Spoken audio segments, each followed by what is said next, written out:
ഇത് ബ്രേക്ക് നഷ്ടപ്പെട്ടതാണ് എന്ന് പ്രാഥമികമായി വിവരം ലഭിക്കുന്നു. യഥാർത്ഥ കാരണം അറിയണമെങ്കിൽ ഈ പറഞ്ഞതുപോലെ ഡ്രൈവറെ രക്ഷപ്പെടുത്തിയിരുന്നു. അദ്ദേഹത്തിൽ നിന്ന് മൊഴിയെടുക്കണം. അദ്ദേഹത്തിൽ നിന്ന് ലഭിച്ച വിവരത്തിന്റെ അടിസ്ഥാനത്തിലാണ് ബ്രേക്ക് നഷ്ടപ്പെട്ടത് എന്നാണ് ഇപ്പോൾ നമ്മൾ പുറത്തു പറയുന്നത്. വാഹനം ഇനി പരിശോധിച്ചാൽ മാത്രമേ യഥാർത്ഥ കാരണം ഉൾപ്പെടെയുള്ള കാര്യങ്ങൾ കണ്ടെത്താൻ വേണ്ടി സാധിക്കൂ. വാഹനം ലഭിക്കണമെങ്കിൽ അതിനകത്തുള്ള ജീവൻ എത്തിക്കണമെങ്കിൽ ഒരുപാട് പ്രയാസങ്ങൾ ഉണ്ട് എന്നുള്ളതാണ് ഈ ഘട്ടത്തിൽ നമുക്ക് ഇവിടെ നിന്ന് പറയാൻ വേണ്ടി സാധിക്കുന്നത്. കാരണം 2 മണിക്കൂർ പിന്നിട്ടിട്ടും ആ വാഹനം ഉയർത്താനോ അത് പുറത്ത് എത്തിക്കാനോ സാധിച്ചിട്ടില്ല. അതിനകത്താണുണ്ട് എന്ന് തന്നെയാണ് കരുതുന്നത്. 2 പേരായിരുന്നു വാഹനത്തിൽ ഉണ്ടായിരുന്നത്. ഡ്രൈവർ രക്ഷപ്പെടുകയും പുറത്തേക്ക് ചാടുകയും മറ്റൊരാൾ അതിനകത്ത് കുടുങ്ങിക്കിടക്കുകയും ഒക്കെ ചെയ്യുന്ന ഒരു സാഹചര്യമാണ് ഇപ്പോൾ ഉള്ളത്.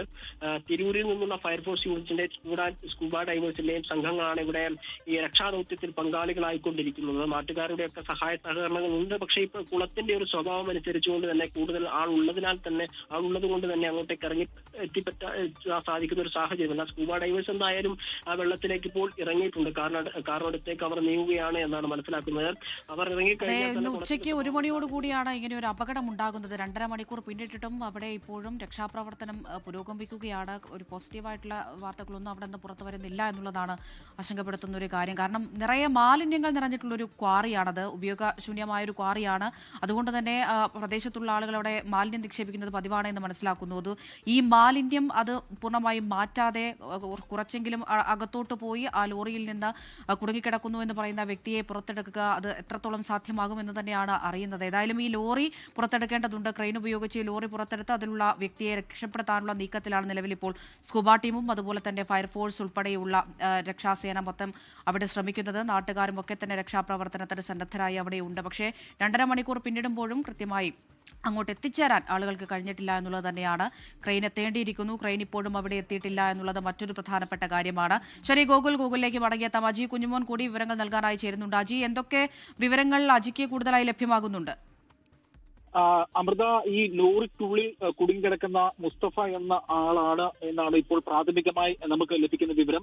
ഈ മുസ്തഫയ്ക്ക് വേണ്ടിയുള്ള തിരച്ചിൽ ഗൂഗിൾ നേരത്തെ സൂചിപ്പിച്ചതുപോലെ തന്നെ ഇപ്പോഴും അവിടെ തിരച്ചിൽ നടന്നുകൊണ്ടിരിക്കുകയാണ്. ഉച്ചയ്ക്ക് 1:10 കൂടെയാണ് ഇത്തരത്തിൽ ഒരു അപകടം നടന്നിരിക്കുന്നത്. 65 അടി താഴ്ചയുള്ള ഈ കുളത്തിൽ നാട്ടുകാർ നൽകുന്ന പ്രാഥമിക വിവരം അനുസരിച്ച് ഉപയോഗശൂന്യമായ ഒരു കുളമാണ്. ഈ പരിചയസമ്പന്നനായ ഡ്രൈവർ അല്ല, പ്രത്യേകിച്ച് ഇതിലേക്കൂടെ ഈ മറ്റൊരു വഴി ഉണ്ടായിരുന്നു പോകാൻ. എന്നാൽ ഡ്രൈവറുടെ പരിചയക്കുറവായിരിക്കാം ഒരു പക്ഷത്തെ ഇത്തരത്തിലൊരു അപകടം സംഭവിച്ചതെന്നാണ് മനസ്സിലാക്കാൻ കഴിയുന്നത്. ലോറിയുടെ ഡ്രൈവറായ ക്ലീനറെയാണ് ഇപ്പോൾ രക്ഷപ്പെടുത്താനുള്ള ശ്രമങ്ങളൊക്കെ നടത്തിക്കൊണ്ടിരിക്കുന്നത്. ഈ ക്ലീനറാണ് ഇപ്പോൾ അവിടെ കുടുങ്ങിക്കിടക്കുന്നത്. ഈ ക്ലീനറെ രക്ഷപ്പെടുത്താൻ വേണ്ടിയുള്ള ശ്രമങ്ങളൊക്കെ തന്നെയും ഇപ്പോഴും അവിടെ നടത്തിക്കൊണ്ടിരിക്കുകയാണ്. കൂടുതൽ ഫയർഫോഴ്സ് യൂണിറ്റും ഒപ്പം തന്നെ സ്കൂബ ഡൈവേഴ്സ് അടക്കമുള്ള ആളുകളും നാട്ടുകാരും ചേർന്നാണ് ഇപ്പോഴും ഈ മേഖലയിൽ രക്ഷാപ്രവർത്തനം നടത്തുന്നത്. നേരത്തെ സൂചിപ്പിച്ചതുപോലെ തന്നെ ഉച്ചയ്ക്ക് 1:10 കൂടെ തന്നെയാണ് ഈ അപകടം നടന്നത്. ഈ ലോറിയുടെ ഡ്രൈവറെ രക്ഷപ്പെടുത്തിയിട്ടുണ്ട്. ക്ലീനറാണ് ഇപ്പോൾ ഈ ലോറിക്കുള്ളിൽ കുടുങ്ങിക്കിടക്കുന്നത്. പ്രാഥമികമായ ലഭിക്കുന്ന വിവരം അനുസരിച്ച് ക്ലീനറുടെ പേര് മുസ്തഫ എന്നാണ്. മുസ്തഫയാണ് ഇപ്പോൾ കുടുങ്ങിക്കിടക്കുന്നത്. മുസ്തഫയെ രക്ഷിക്കാനുള്ള ശ്രമങ്ങളൊക്കെ തന്നെയും ഇപ്പോൾ നടന്നുകൊണ്ടിരിക്കുകയാണ്. പ്രധാനമായും ഇതിൽ നേരിടുന്ന ഒരു വെല്ലുവിളി എന്ന് പറയുന്നത് 65 അടി താഴ്ചയാണ് ഈ കോറിക്കുള്ളത്. ലോറി പൂർണ്ണമായും ഈ കോറിക്കുള്ളിൽ മുങ്ങിക്കിടക്കുകയാണ്. അത് ക്രെയിൻ ഉപയോഗിച്ച് മാത്രമേ അത് ഉയർത്താൻ പറ്റത്തുള്ളൂ. രക്ഷാപ്രവർത്തനം വലിയ തരത്തിൽ ഒരു വെല്ലുവിളി തന്നെയാണ്. നമുക്ക് ദൃശ്യങ്ങളിൽ തന്നെ നമുക്കത് കാണാൻ കഴിയും. കാരണം ഈ സ്ഥലത്തേക്ക് എത്തിപ്പെടാനും ഇത്തിരി പ്രയാസമുള്ള ഒരു ഭാഗമാണ്.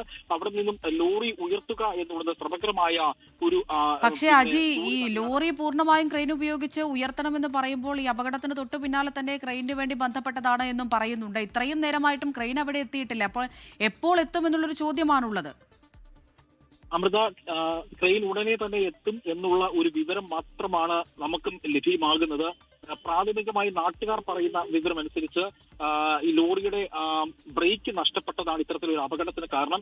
2 മണിക്കൂറായി അമൃത സൂചിപ്പിച്ചതുപോലെ തന്നെ ഒരു മനുഷ്യജീവനാണ് ആ കോറിക്കുള്ളിൽ കുടുങ്ങിക്കിടക്കുന്നത്. അതുകൊണ്ട് തന്നെ രക്ഷാപ്രവർത്തനവും അതിൻ്റെതായിട്ടുള്ള രീതിയിലുള്ള വേഗത ഉണ്ട് എന്ന് നമുക്ക് ഈ ഘട്ടത്തിൽ പറയേണ്ട വരും. നേരത്തെ ഞാൻ സൂചിപ്പിച്ചിരുന്നല്ലോ, ഈ സ്ഥലത്തേക്ക് എത്തിപ്പെടാൻ കുറച്ച് പ്രയാസമുള്ള മേഖലയാണ്. അപ്പോൾ ട്രെയിൻ അവിടേക്ക് എത്തിപ്പെടേണ്ടതുണ്ട്.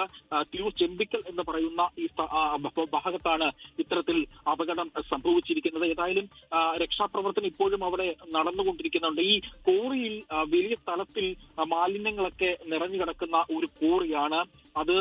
അതും വലിയ തലത്തിൽ, അതായത് ഉപയോഗശൂന്യമായി കിടക്കുന്ന, പ്രവർത്തനങ്ങളൊന്നും തന്നെ ഇല്ലാതെ കിടക്കുന്ന ഒരു കോറിയാണ്. ആ കോറിക്കുള്ളിലാണ് ഇത്തരത്തിൽ അപകടം സംഭവിച്ചിരിക്കുന്നത് എന്നാണ് ഏറ്റവും എടുത്ത് പറയേണ്ടത്. പ്രത്യേകിച്ച് ഈ 65 അടി താഴ്ചയുള്ള 65 അടി താഴ്ചയാണ് ഈ കോറിക്കുള്ളത്. അതുകൊണ്ട് തന്നെ നമുക്ക് അതിന്റെ അപകടത്തിന്റെ ആഴവും എത്രത്തോളം ഉണ്ട് എന്ന് നമുക്ക് മനസ്സിലാക്കാൻ കഴിയും. വലിയ തരത്തിലുള്ള ഒരു അപകടമാണ് അവിടെ സംഭവിച്ചത്. ഫയർഫോഴ്സിന്റെയും ഒപ്പം തന്നെ സ്കൂബ ഡൈവേഴ്സിന്റെയും നേതൃത്വത്തിലാണ് ഇപ്പോൾ അവിടെ പരിശോധനകൾ നടത്തുന്നത്. ക്രെയിൻ ഉപയോഗിച്ചുകൊണ്ട് ഇപ്പോൾ ഉയർത്തുക, അതായത് ക്രെയിൻ ഉപയോഗിച്ചുകൊണ്ട് ഈ ലോറി ഉയർത്തുക എന്നുള്ളൊരു ശ്രമമാണ്. അത് അല്പസമയത്തിനകം തന്നെ ക്രെയിൻ അങ്ങോട്ടേക്ക് എത്തുമെന്നുള്ള പ്രാഥമികമായ വിവരം തന്നെയാണ് നമുക്ക് ഈ ഘട്ടത്തിൽ നൽകാനുള്ളത്. അമൃത, ലോകത്തെവിടെയായാലും ഏത് സമയത്തും 24 വാർത്തകളും ഓഗ്മെന്റഡ് റിയാലിറ്റി പാക്കേജുകളും എക്സ്പ്ലെയിനറുകളും വിശദമായി കാണാൻ ഞങ്ങളുടെ യൂട്യൂബ് ചാനൽ നിങ്ങൾക്ക് സബ്സ്ക്രൈബ് ചെയ്യാം.